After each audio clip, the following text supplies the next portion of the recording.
So the event's obviously cardiac science, career move for sports scientists. So a lot of our workforce tends to come from a sports science background. So myself and Charlotte's background is sports science undergrad degrees, and then we've kind of moved towards cardiac science. Me personally, I used to enjoy the cardiac anatomy and physiology, and I also enjoyed the clinical testing side, and putting two and two together equaled cardiac scientist. So just a bit about what we're going to cover. So a bit about our background, what's healthcare science, and then kind of go into what the different fields of cardiac science involves. And then we'll talk about kind of entry routes to get into cardiac science. And then we were going to give you a current STP perspective, which is a training program, a graduate training program.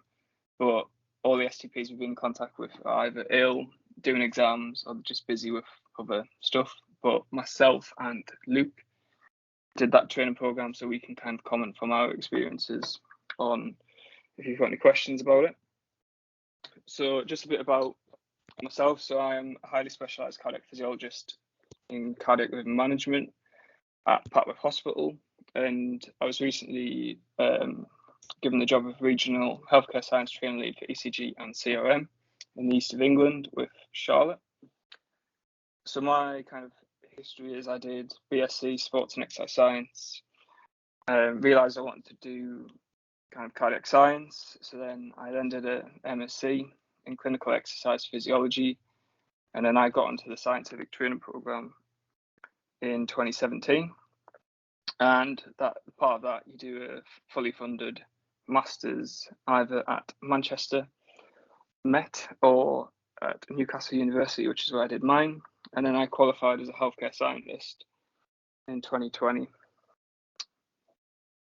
So then, Charlotte, I'll let you take over. So, hi guys, my name's Charlotte. Like Jack, I'm a highly specialised cardiac physiologist specialising in cardiac rhythm management, and I'm also joint regional healthcare science training lead for ECG and CRM in the east of England. Slightly different route into Jack in the sense that I didn't do the scientific training programme. However, our backgrounds are very similar. So I did a undergraduate sport and exercise science degree at Leeds Beckett University. Knew that I wanted to get into cardiac science, but didn't know the best route in. So decided to do a master's in clinical exercise physiology at Liverpool John Moores University. And from then, I hadn't quite finished my master's, but I applied for a Band 5 trainee physiologist post at West Suffolk Hospital. And with my academic background and various volunteering opportunities that I'd taken within my time at university, I was able to secure that Band 5 post and have worked my way up at West Suffolk Hospital from Band 5 to Band 7 and where I am today. And then, Luke, did you want to share your screen, or did you just want to talk about yourself? I'll introduce myself and I'll do my talk. Okay. All right, yeah, I can do that. Just give me a second to stop sharing my screen. You should be able to share your screen now, mate. Do you want me to do mine? Should I do my full talk? Yeah, you can do.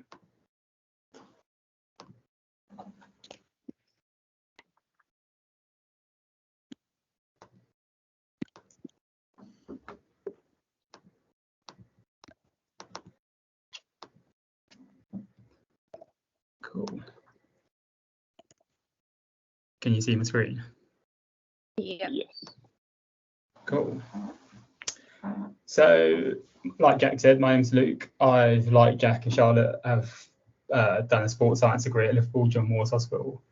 From that, like Jack and Charlotte as well, I really enjoyed the cardiac module that we did. It was mostly ECG focused, but we did a bit about echo. But then from there, I knew I wanted to do the STP from that.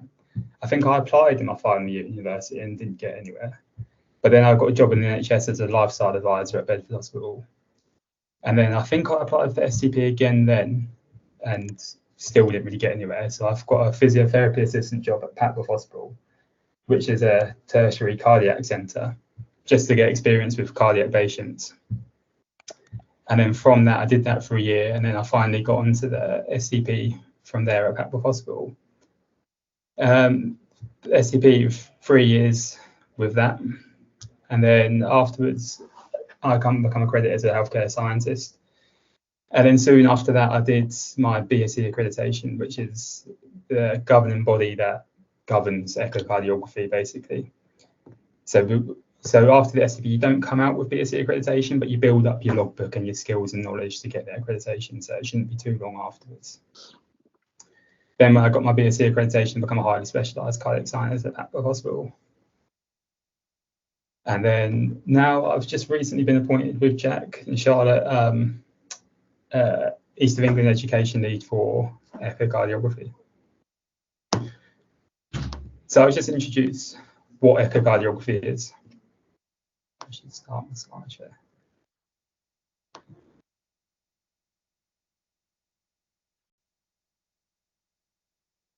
So echocardiography, you guys probably know, you've probably done a little bit in your sports science degree. It's real-time ultrasound imaging of the heart. And so I'll be sitting there with a probe scanning the patient's heart, seeing how the heart is beating, functioning, measuring the sizes, pressures of the heart. We do it to diagnose and monitor heart disease, monitor heart failure, valve disease, congenital heart disease, cardiomyopathies, or anything to do with the heart we can generally have a look at and see. We mostly do it when the patient's at rest, but when patients at rest, they normally get their cardiac symptoms when they're exercising. So we often do it while they're exercising. We do it when they're on a funny looking bike, scanning while we're doing that. Or we can inject agents such as troponin to increase the heart rate to mimic them exercising. We can also inject contrast and bubbles to look at different structures. We also do ultrasounds down the esophagus, so down the throat, to have a better look at the heart, get much nicer, clearer images. And we do it on the wards, critical care, as in outpatient settings, and in cath labs. And so the cath labs is the cardiac keyhole cardiac surgery, basically. So now we put in valves through the groin up into the heart. So during that procedure, I'll be scanning before, during, and afterwards to see how the valve's looking and see if the consultants have done a good job, really. But what else is echocardiography? It's a scientific career in the NHS. So I'm working with patients every day, being with patients one-to-one and diagnosing their heart conditions and pairing their symptoms to different cardiac conditions. It's continuously developing, and the research and technology is always getting better. And it's just a poster of my research project that I did during the SCP. It is a very heavily focused patient role. So if you are applying to the STP or anything like that, I'd focus a lot on the patients and just focus on why you want to work with patients, what you can do for patients, and what your skills, how your skills will benefit them. I think for this, we're going to mainly focus on the STP, but there is a new training program called the ETP. It's a new course focused on developing BSc accredited staff, because there is a massive drive to get more people doing echo, because the waiting lists are long, not many people do it. So this is a new program. It's had one year as a pilot study, and we've just started our first proper year of recruiting staff for it. Unlike the STP is 3 years, the ETP is 18 months. And the application is the same criteria. So you have to at least have a 2-1 in an undergraduate degree. And but the STP, you come out of a master's degree. The ETP is just a postgraduate certificate. I believe you can convert that into a full master's by taking a couple more modules, but no one's done it yet. So the first cohort will finish in February 2022. I think the application for the ETP will be in September 2022, where the applications will start in spring. And I think they come out on NHS Jobs. So it is worth just keeping an eye out on the NHS Jobs website for the ETP jobs, but also any jobs related in cardiac science, even if it's just starting as an assistant and then working your way up. But yeah, cool. Would it be fair, Luke? Would it be fair to say that you need a little bit of experience in a cardiology background to get onto that program, or not? It's not essential. It's not essential, but that's generally what people in the east of the region are at the moment. They've had experience in a cardiac background. But I know there's people around the country who've never been in the cardiac department and they've got an ETP. Okay, fair enough. Can you see my screen again? Yeah. Okay. So I'll just go back a little bit. So healthcare science, what is it? I'll just briefly kind of touch on it. So it's about 5% of the NHS workforce, and we are involved in about 80% of all clinical decisions in some format. And kind of in a nutshell, it's kind of us using the latest evidence-based techniques and equipment to kind of identify abnormalities and then try and restore kind of normal bodily function as best as we can. And we're quite often involved in the long-term treatment, as probably Charlotte will probably discuss in a little bit. And a bit like Luke, he'll scan the same person multiple times just to see how drugs are taking effect on people's status.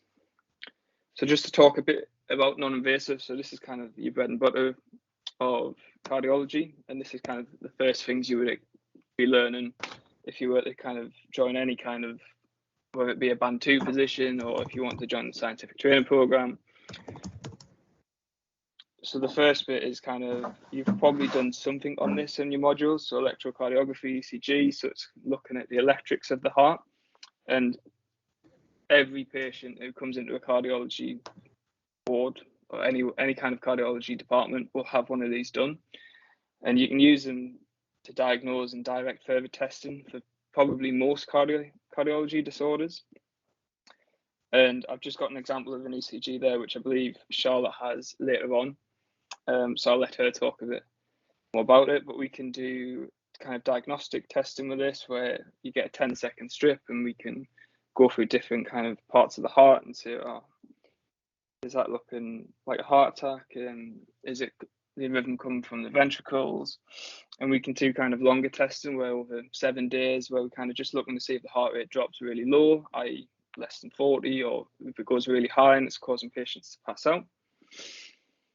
And this was the part which interested me in this career, is that we do exercise testing. So we do it for various reasons. So we do it for cardiac rehab, to build patients' confidence again after they've had, say, a heart attack. Equally, we do family screening. So often patients will have a family member who has died at a young age, and then the rest of the family get screened for genetic disorders, which can cause sudden cardiac death. So quite often the test we do at Patworth is exercise testing. We also do transplant assessments, and we used to do diagnosis of coronary heart disease, but we've kind of moved away from that because we've got better tests which are a bit more sensitive and specific. We can also do arrhythmia provocation. So if exercise is inducing heart rates all of a sudden really quickly, we can have a look to see what the cause is. And we do assessment of fitness, which tends to be kind of DVLA, which are not the most interesting them ones. But we do kind of the Bruce protocol. So another element is stress testing. So we're assessing the amount of blood flow that's being pumped into the myocardium through the coronary arteries. And what we do is we inject a radioactive isotope into the blood system. And as this isotope reaches the heart, it'll kind of bind to the cardiac cells, and then we take some imaging. And as you can see from the images on the right, the brighter the image, the more blood flow is getting down there, so the more oxygen that's getting to the heart. And what we do is we do a rest versus stress, and we can identify for patients during stress if they're getting limited blood flow to that section of the heart, and then whether or not we need to kind of open that vessel up with something called a stent. And then just a bit about the invasive kind of side. So this is kind of the cath labs. So that's a cath lab at Papworth Hospital. So we do cardiac biopsies. So a consultant will go in with essentially a pair of scissors and take a sample of a patient's heart. And this is mainly done in transplant patients. And this is done to identify if patients are showing any signs of rejection. So we do quite a lot of these in patients just after their transplant, just to see if we need to up their medications to prevent rejection. And then we do stuff called right and left heart catheters. And I've just shown you a few images of what a left heart catheter is. So a right heart catheter tends to be looking at the pressures within the heart and whether or not they're elevated and what the effects are. Kind of, does a patient need treatment to reduce the amount of pressures in the heart? And then a left heart cath tends to look at the plumbing of the heart, so the coronary arteries. So on the right or on the left hand side of the screen, you've got the right coronary artery. So we pop the tube into the wrist and then pop a hollow tube all the way up to the heart and then pop it in the artery and then just put a bit of contrast down. And we look for essentially any blockages or narrowing. And the image on the right, looking at the left coronary artery. So they're normal arteries. And then we also do something called percutaneous coronary intervention. So this is where we pop a stent in, so we actually treat vessels. So the image on the left, if you look towards 6 o'clock kind of line, all of a sudden you'll see the contrast go down and then there's just all of a sudden an abrupt stop. So that's actually a blockage. And if you look at the image on the right, you actually see what we've actually popped a stent in there, and now you can see all the blood flow going all the way down to the bottom of the heart. Here at Papworth, we also do something called balloon pulmonary angioplasty.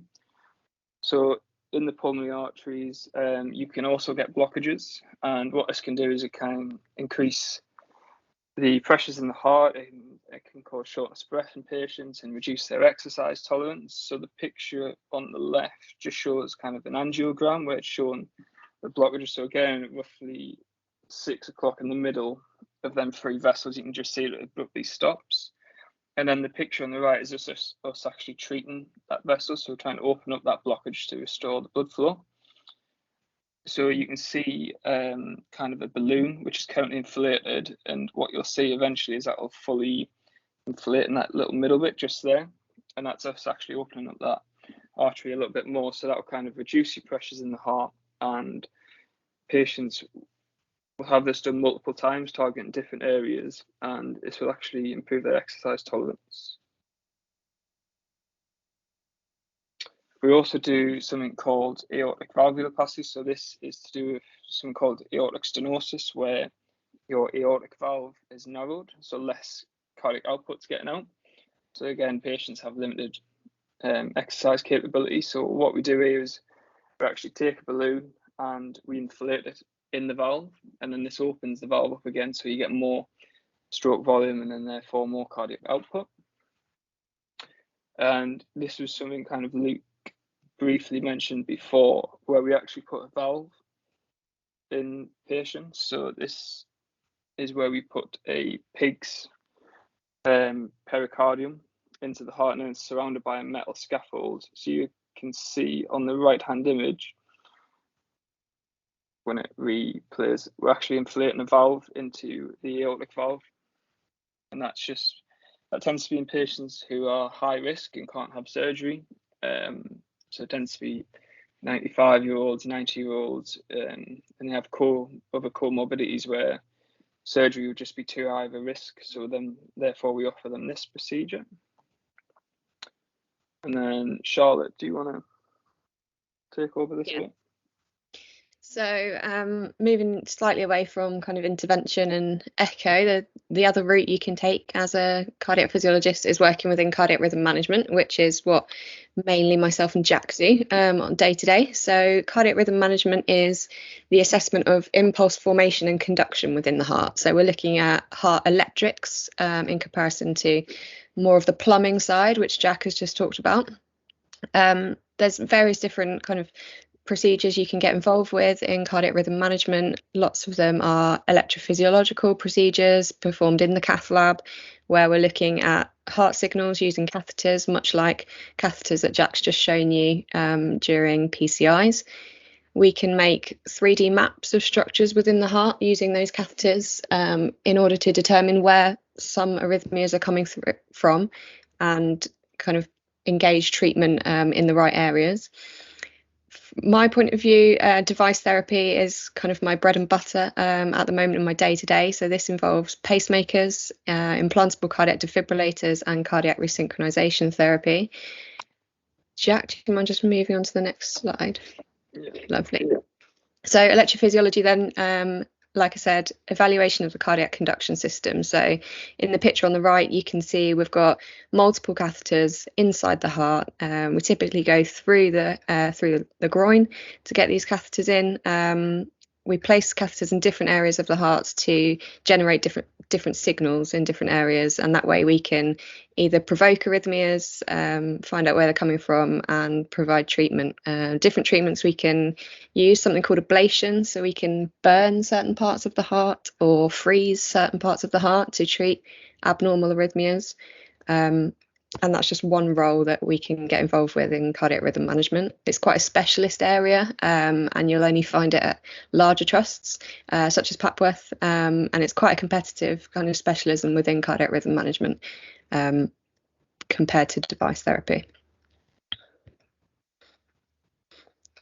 Jack, do you mind just, I don't know if that video will play. There we go. Yeah. So this is just an example of 3D mapping. So using those catheters within the heart, we can map these structures. So here on the screen, you can see structure of the atria and the pulmonary veins.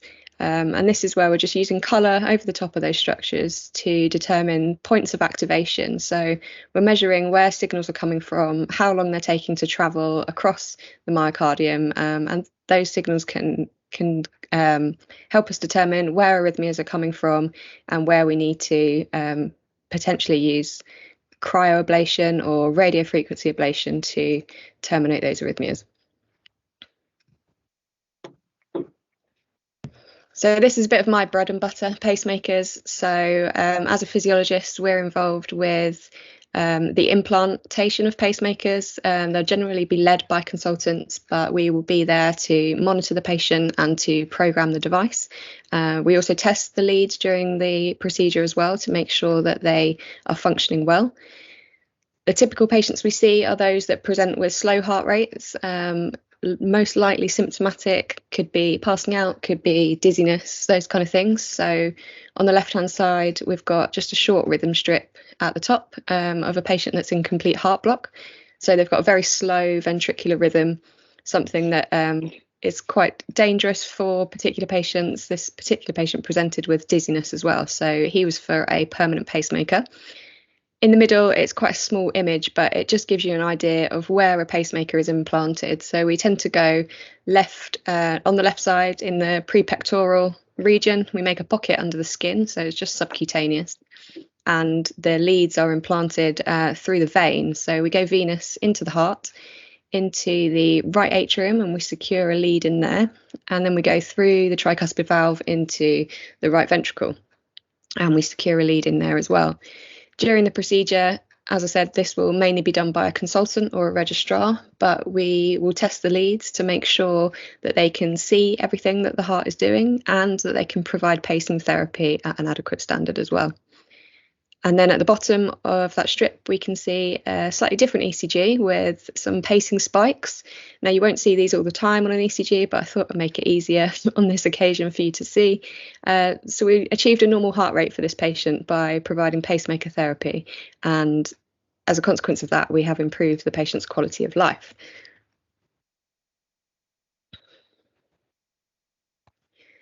Slightly different to pacemakers. So pacemakers treat slow heart rhythms and implantable cardiac defibrillators treat faster heart rhythms. So I'm sure you'll all have heard of Fabrice Muamba and Christian Eriksen and the troubles that they've had on the football pitch with passing out and needing CPR and defibrillation.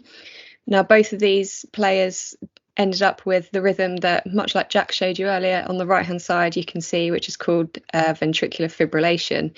Now this is a rhythm that's incompatible with life and will require defibrillation to help that patient survive. So these devices we implant in patients who are at risk of ventricular fibrillation or who have been lucky enough to survive a cardiac arrest in the past.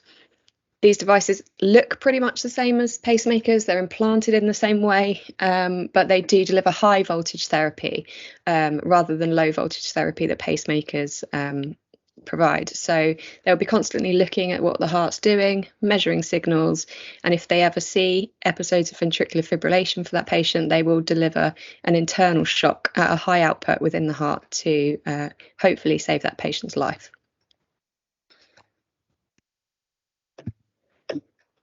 And then I guess this is my favourite part of the job, the cardiac device follow-up. So as soon as a patient is implanted with a cardiac device, whether that be a pacemaker or an ICD, we as physiologists are responsible for following up their device for the rest of the patient's life. So you get really great continuity of care. You get to know your patients really well.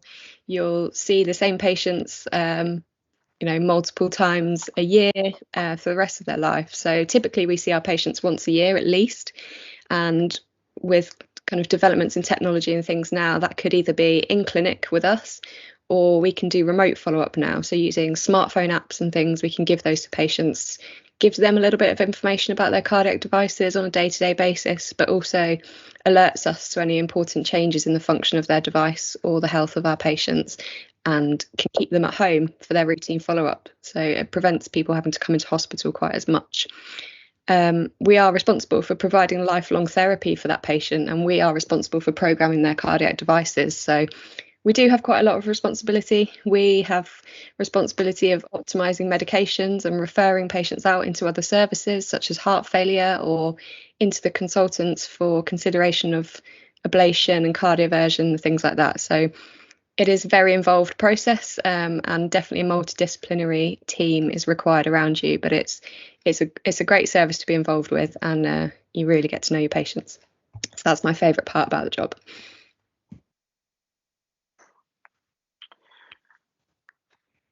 So Luke's already done these echo bit. So just to talk about like the entry routes, so there's multiple ways you can do it. So you could start by undertaking an entry role within a cardiology department. So that would typically be a band 2 to 4, and that would just appear on kind of NHS jobs website. And there isn't a load of these jobs around, so you might see them pop up once a year, depending on where you're based. And you would mainly be doing kind of the non-invasive kind of testing with this. So it would be your ECG, kind of doing the longer ECG stuff, and then like assisting with other procedures to other cardiac physiologists. Another kind of newer method that we're introducing is apprenticeships. So this is very new. So I know at Patworth we have one that we just recently took on, and at the moment it's not well known about. So there's not that many. But again, these come up on NHS jobs, and these can range from band 2 up to band 6, I believe. But like I said, there's not actually that many out at the moment. I imagine in the years to come, there's going to be a lot of these. But again, it would just be NHS jobs. The practitioner training program, also known as the PTP, is essentially an undergrad degree. So you would have to, I know a lot of you are sports science students already, you would have to go back at the start of uni, and you would probably have to fund it yourself, because I presume most of you used your government funding already. So to me, that was an option for me, but forking out 27 grand again was not really something I considered. So for me, it wasn't really an option. But if you want to know a bit more about that, you can go to, I'm going to give you the website for the scientific training program. It's on the same website, and it tells you all about it. The scientific training program, which is what me and Luke did, is what I'm going to tell you a little bit more about. So this is a postgraduate kind of training program. So it lasts 3 years. I'll go into a bit more detail about that in just a minute. And then obviously Luke talked about the echocardiography training program before. So the STP, so it's 3 years, you get paid a band 6 wage, and you get a funded master's in clinical science. And for cardiac science, that tends to be Manchester Met and Newcastle University. And at the end of it, you're employable at a band 6 to 7 on completion, depending on which trust you're in and what they expect from different levels. And you can progress to band 8 if you desire. You can go into industry, you can go on to become a consultant, clinical scientist if you want. And at the end of the STP, you will either specialise in cardiac rhythm management, which is what Charlotte's talked about, or echocardiography, which is what Luke's talked about. But you kind of do everything that I talked about before in the first 1.5 to 2 years, and then you specialise in your 3rd year into either cardiac rhythm management or echo. So a lot of it is work-based learning and work-based assessments, and then you do a part-time MSc over the 3 years. The MSc side tends to be roughly 4 to 6 weeks a year, and then the rest of the time you're at the hospital doing your work-based learning. And then at the end of the 3 years, there's a final assessment of competence. And at the moment, that's changed. It used to go down to London, and then you used to get assessed, given kind of scenarios, and you would talk your way through the scenarios. But at the moment, because of COVID, it's changed to kind of a written piece and a formal interview at the end. So the requirements, so you either need a 1st class or 2-1 in your undergrad, or if you get a 2 in your undergrad, you can then go on to do an MSc in a relevant subject, so anything kind of cardiac related, clinical exercise physiology, and you would be able to apply for the program. And I know a lot of you are sports science, well, you're all sports science students. You can provide predicted results now and then apply for this year if you wanted to, which would starts every September. So the application, so normally we get about roughly 800 applicants for cardiac each year, and there's normally about 30 to 40 places, which doesn't sound like that many, but that's throughout the whole UK. It's kind of a normal kind of general application form, and then you get asked kind of 4 questions, 250 words per question, and kind of how you meet the kind of criteria and what you'll bring to the role. You also have an online situational judgment test, so you'll do your application form first, and then once you've submitted that, normally about 2 weeks afterwards, you would have to do the online situational judgment test. Unfortunately, if you fail that test, they won't even look at your application. But there is practice tests on the internet, so this is a little tip: just practice as many times as you can before you do it. It's not a ridiculously hard test. Anyone could, if I can do it, you guys can do it. And then there would be online interviews by the trust that you've selected. So this year's application has just gone live 2 days ago, and that's a list of all the hospitals on the left of what's available for a September start. And then on the right, I've kind of put the deadline. So they did do an STP webinar 2 days ago, which is online on their website. So the applications also opened a couple of days ago, and then they close on the 1st of February, which is not that far away, but is plenty of time to do an application and have a bit more research and have a bit more of a chat to us if you want to. And then, so I think it's a week later, then tests open, and you've got 3 days to do the test. So they'll then do a long list. So once you've passed your test, they'll then say, right, all these people have passed their tests, so we'll then start shortlisting. So 2 people will look at your application and essentially score it.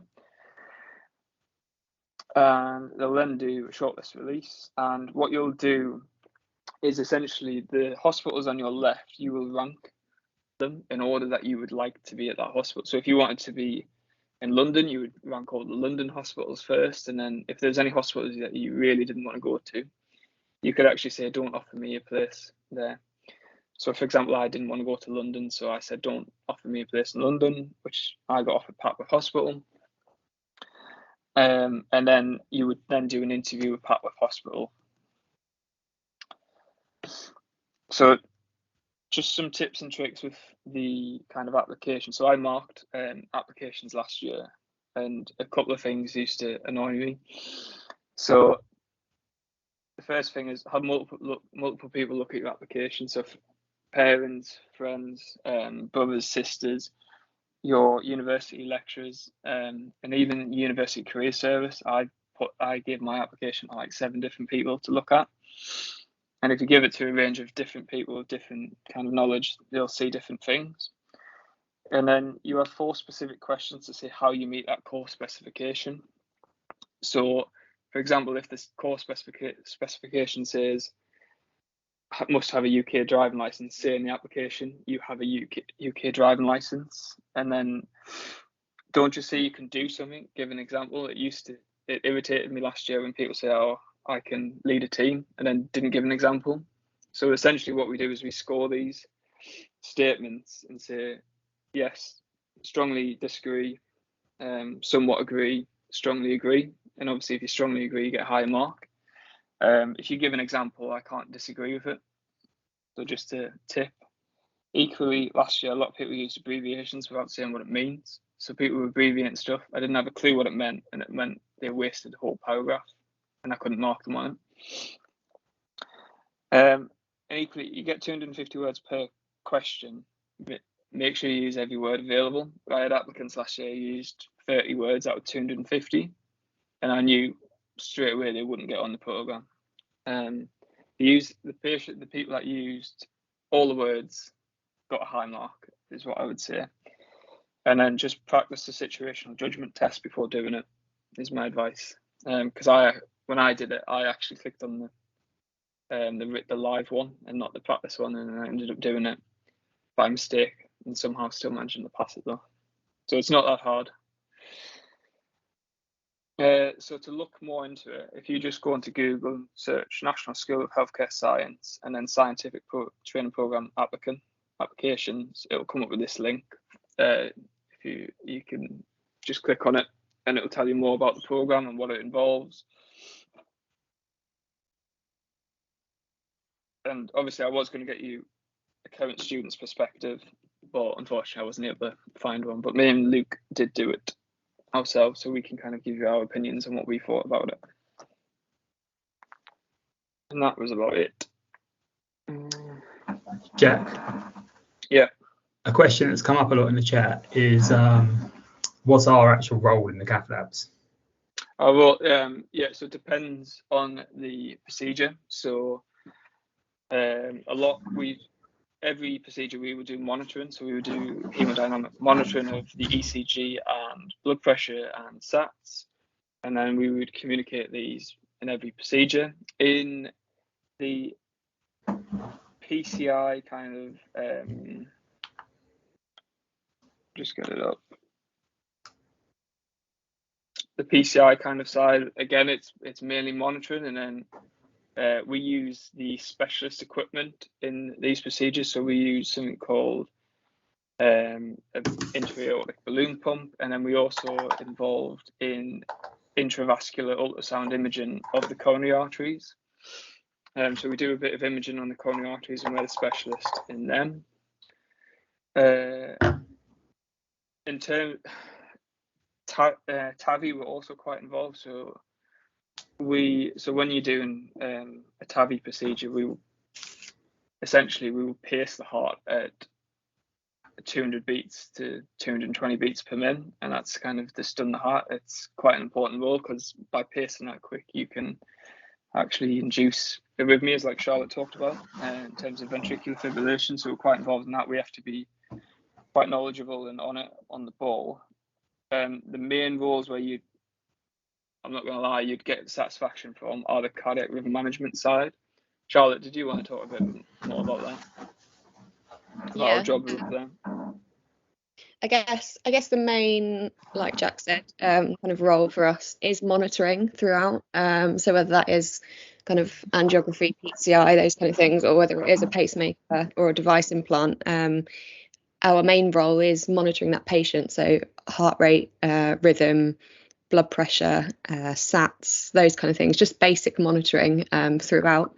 But then you have more responsibility depending on the procedure. So for device implants, we are responsible for testing the leads. So we place ideally 1 or 2 leads in the heart. And we have to make sure that those leads can sense signals correctly and can deliver pacing and stimulate the myocardium as well. So we have to, in collaboration with a consultant, send energy down those leads using our programmer and make sure they're working correctly. We program the device as well in the lab, so it's very prescriptive for each patient. We choose settings, we choose their heart rate, how the device is going to respond to activity, all those kind of things. So we do have quite a lot of responsibility in setting that device up specifically for that patient.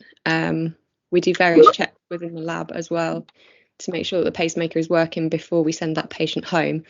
So I guess it depends on what procedures you're involved with, but I think monitoring is kind of the foundation of everything for us in the cath lab. Do you agree, Jack?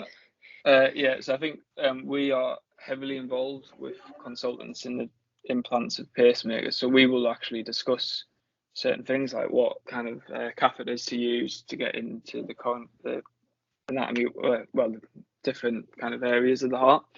And we'll also, our programming is pretty vital to how a patient responds to a device. You can put a device in, but if you don't program it right, the patient's not going to feel right. I know I've been in clinic before, and I'm sure Charlotte's been in clinic before, where we've made one slight change and the patient can then walk 200 more meters just by making an ever so slight change. And equally, and that's the job, isn't it? Yeah. And equally with the EP side, that's that really specialized side.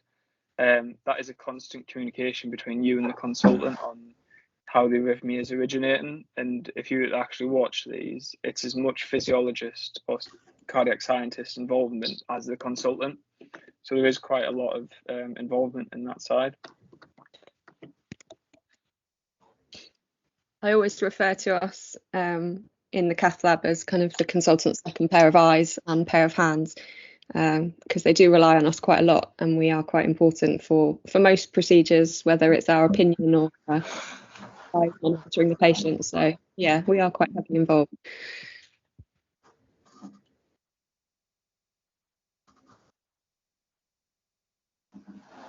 I'll just address some other questions that's been in the chat. Someone's asked, how long did it take from undergraduate to completely finished? So the undergraduate was 3 years for me. STP was another 3 years, and then it was another year after that to get my full BSc accreditation. So that's 7 years. But the STP is paid. It's band 6 pay, so you can look on the NHS website and see how much that is. And then afterwards, I was in a job as well at the same hospital getting paid.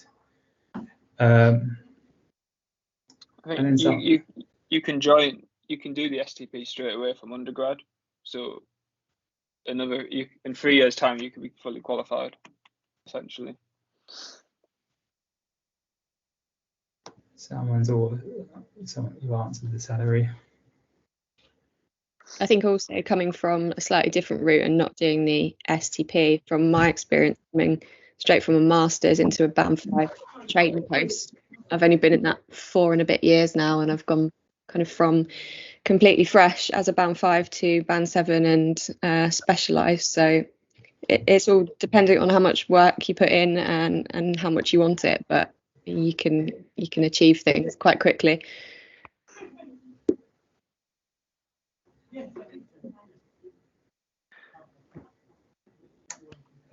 Someone's asked, can you apply for the ETP before you receive your qualification?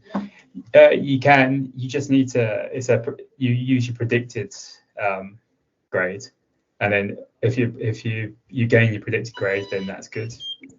If not, then we'd have to rethink about stuff.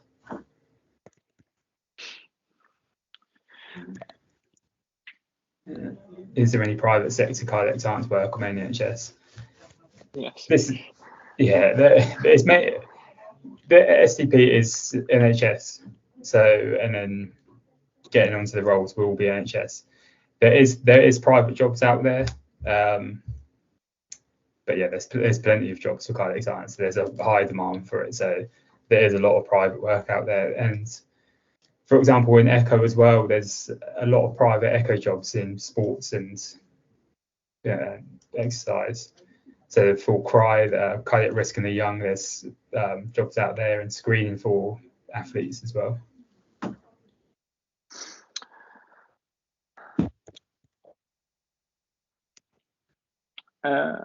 So just a few more. So do you need to work for the NHS for a certain period after the STP? Absolutely not. I know someone who just completed the STP in September, and they were offered an industry position, and they turned it down eventually, but you don't owe the trust anything, so you can leave if you want to straight away. Obviously, we promote staying in the NHS though. Yes. Yeah. I think it's best to get you grounded in the NHS, and then once you're more experienced, then you can move onto industry kind of side. I think you get the most variation working within the NHS. When you move into industry or private work, you kind of limit your patient population and your specialism a little bit more. Someone asked about work experience. It would make so the first year tends to be around non-invasive kind of testing, and I went in and I didn't have any experience with cardiology, and it just takes a little bit longer, but it's not unachievable at all. If you had a year's experience, it would help massively, yes, and you would be a little bit ahead of other people, but that doesn't limit you to learning what you need to learn. It just takes a little bit longer.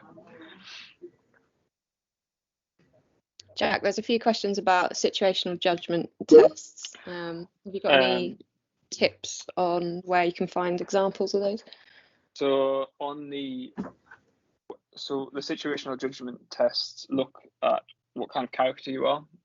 So it'll look to see how you respond to certain situations. Do you meet what a healthcare scientist should be doing? It's a bit of common sense. There's no correct answers, but you can rule a lot of the answers out pretty much straight away. There should be example. When I did it, it was actually a logical and numerical test, and on the actual website there should be a link to where you can practice the tests.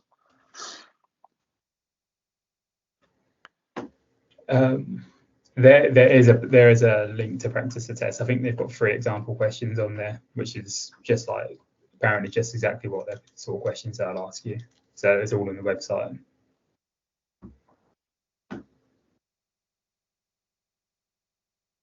There's been a few questions about what daily life is like on the STP.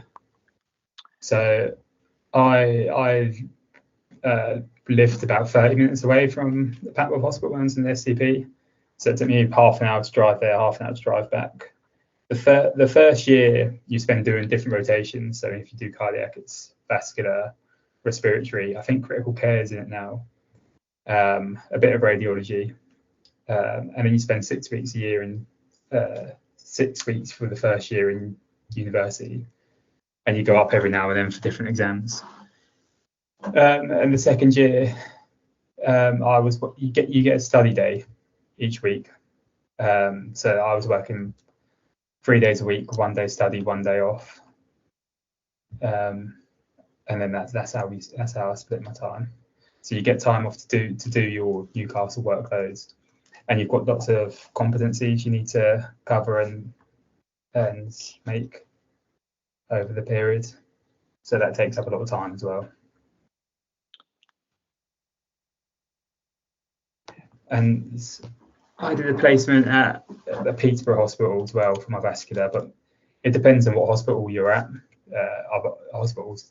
Every hospital does it individually, so it's up to your department and if you do placements at the same place or if they can accommodate you for some. Our hospital doesn't have a vascular department, so I had to go to Peterborough for that. Charlotte, there was a question about comparing the STP to applying directly to a Band 5 training post. Do you want to talk about that a little bit more? Yeah. So having obviously not done the STP, I was aware of it when I was on my master's course, but I chose not to go back to kind of university life for another 3 years. I just wanted to get into a job. So starting as a Band 5 from scratch was good because I learned everything on the job. And my biggest tip would be just say yes to everything, every opportunity that you're given, just say yes to it. It did involve a lot of independent learning, but if you're committed and you're interested, then it's super easy. I think in comparison to the STP, obviously you're doing a master's course and working at the same time, so it's hard going. It's a lot of effort, but you do get a bit more of a varied kind of introduction to cardiac science, in the sense, as Luke talked about, your rotations in vascular and respiratory physiology as well.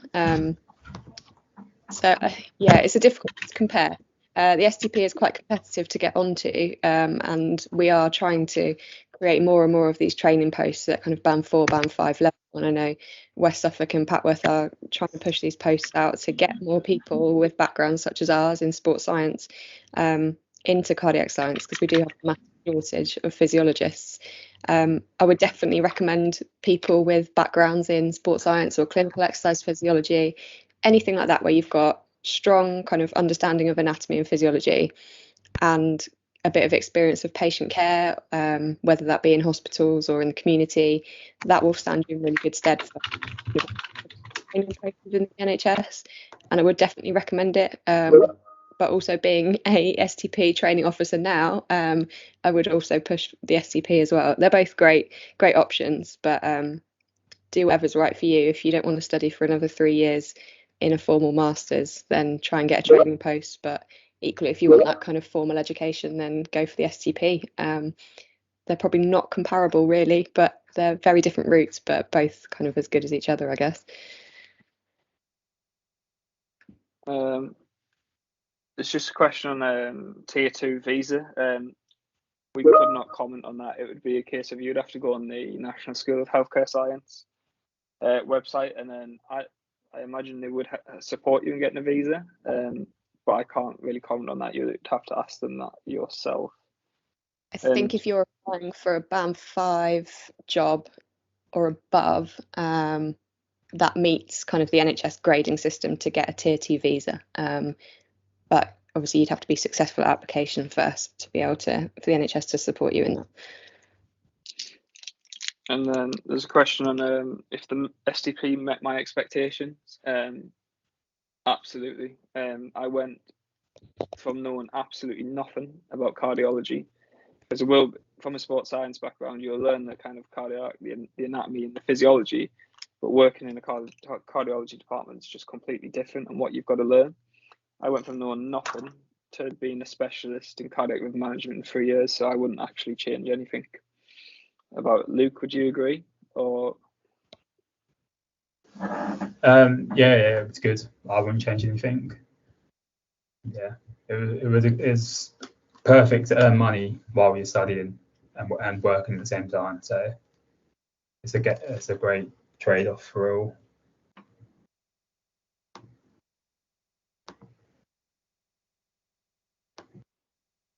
Luke, there's a question about fitting into experience on the ETP into 1.5 years instead of 3. Let's talk a bit about the structure. Yeah, so it's solely focused on echo, really. The whole year and a half is just echo. For those that haven't been involved in cardiac physiology before, your hospital should allow you to gain experience in other areas of cardiology. But the actual program is solely based on echo. So we don't do any of for the ETP, you don't do any of the rotations necessarily. When you go to university, you only cover echo.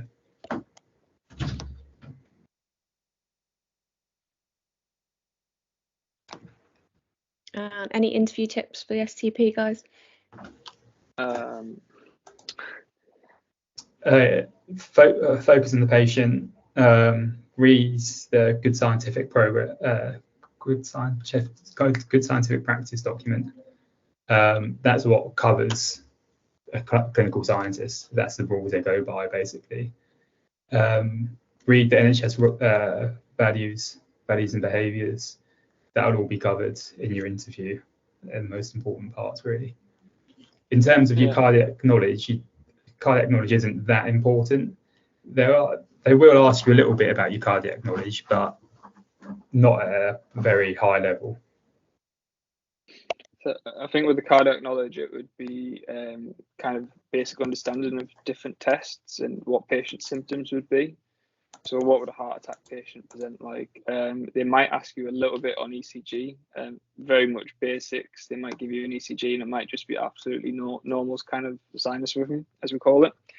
So maybe learn a little bit about ECG, but I certainly wouldn't be spending weeks on it. It's also about your general scientific knowledge as well. So sensitivity, specificity, things like that.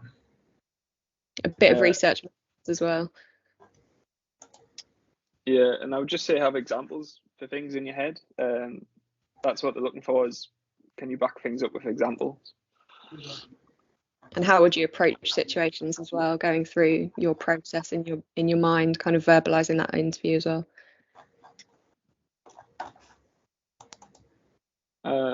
Just to cover, someone asked about where you lived. Essentially, it depends what situation you get put in. So I'm from Sunderland, and I got offered a place at Papworth Hospital, which is in Cambridge. So I had to move down here, and I lived in. All hospitals will have accommodation, and it tends to be a lot cheaper than around the area. Or you could move into a shared accommodation. Student accommodation, I don't think you would be able to, it depends on the university who owns the house essentially, but my hospital accommodation was cheaper than student accommodation.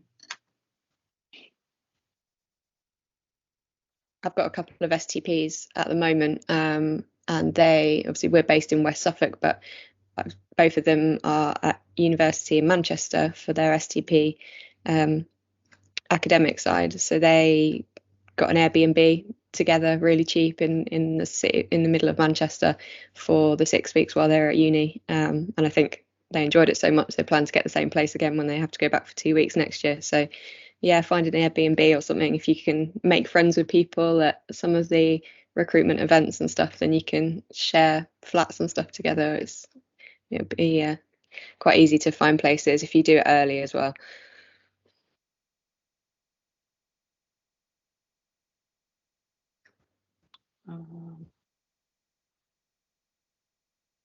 Are there any other dying questions? So it's just one. So you want a band 6 wage during the STP, and then once you qualify, you would qualify either as they take one as a band 6 or a band 7, depending on the trust. Lots of people are asking about recording. Jack is recording the session, and we will hopefully try and get the video uploaded. We've got a future NHS East of England workspace, so we'll pop a link hopefully on there. I don't know if we'll be able to get it onto Twitter if it's quite a large file, but we'll try and send it out, a link at least, out to everyone when we can.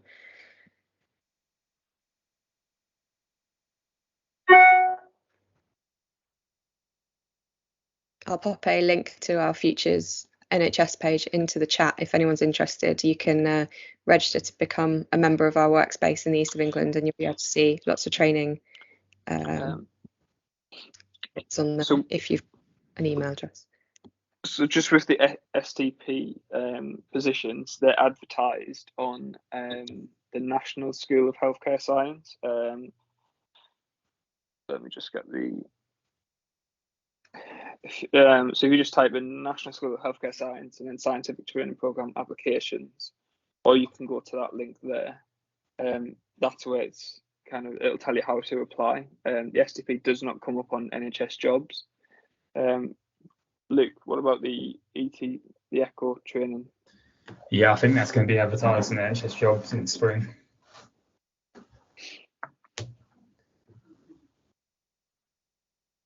Applications for STP aren't open that long, so they open a couple I of think months they're ago. open for 2 weeks.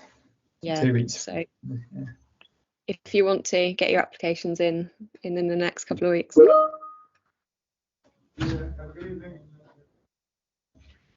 And if you're not sure about putting an application in, just put it in. You can change your mind if you don't want to do it later on. Just get it in because you'll have to wait a year. Yeah.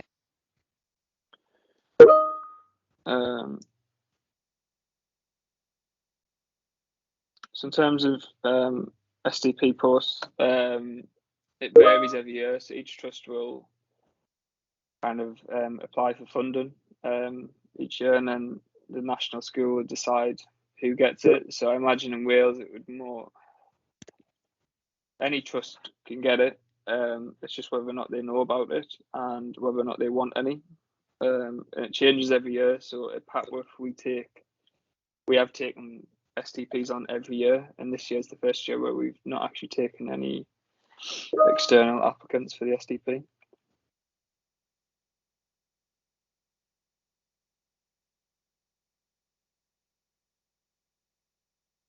Richard, you've got your hand up. Do you want to unmute your mic to ask a question? Oh, hello, can you hear me now? Sorry, my mic was Yeah. muted. Yep, go for it. So I'm currently halfway through my first year at university at Solent, Southampton, and I'm wanting to do my masters there as well as a clinical scientist. Well, no, not clinical science, doing a masters in clinical exercise science. Yep. So from there, what pathway would be the best one to go from?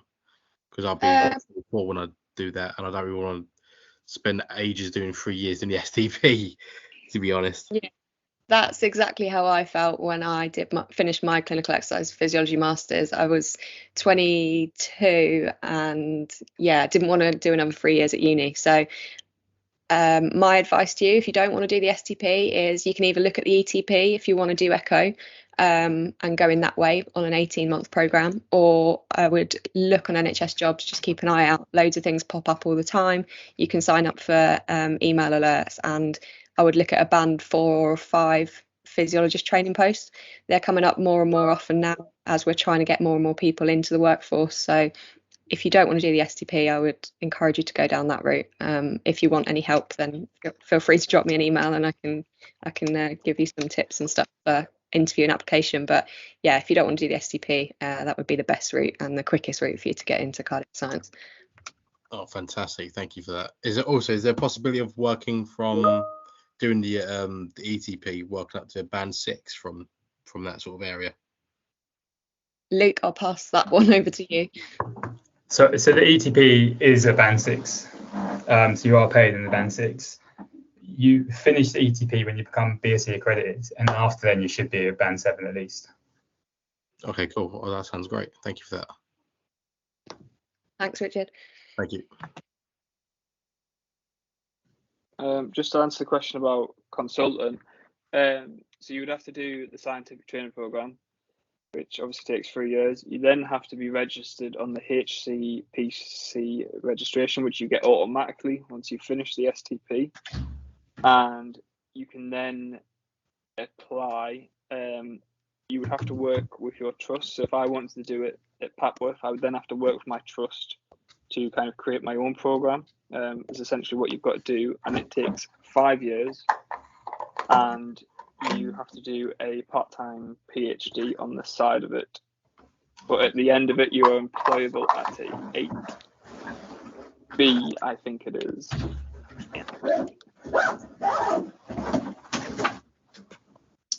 Should we wrap it up, Jack?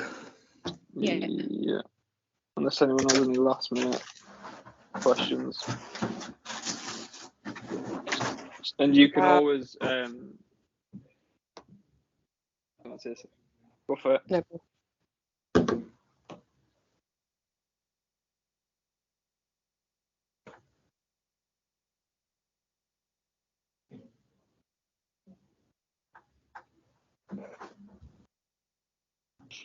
Okay. You guys can always use my. Most of you should have my email address, I believe. So you can always send me an email if you want to ask any more further questions or you want a bit more of a chat.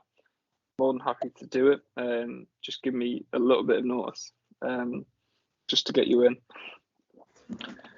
I'll put all of our emails in the chat. If anyone wants to drop us an email, then feel free. We obviously are all working full time, so we will get back to you as and when we can.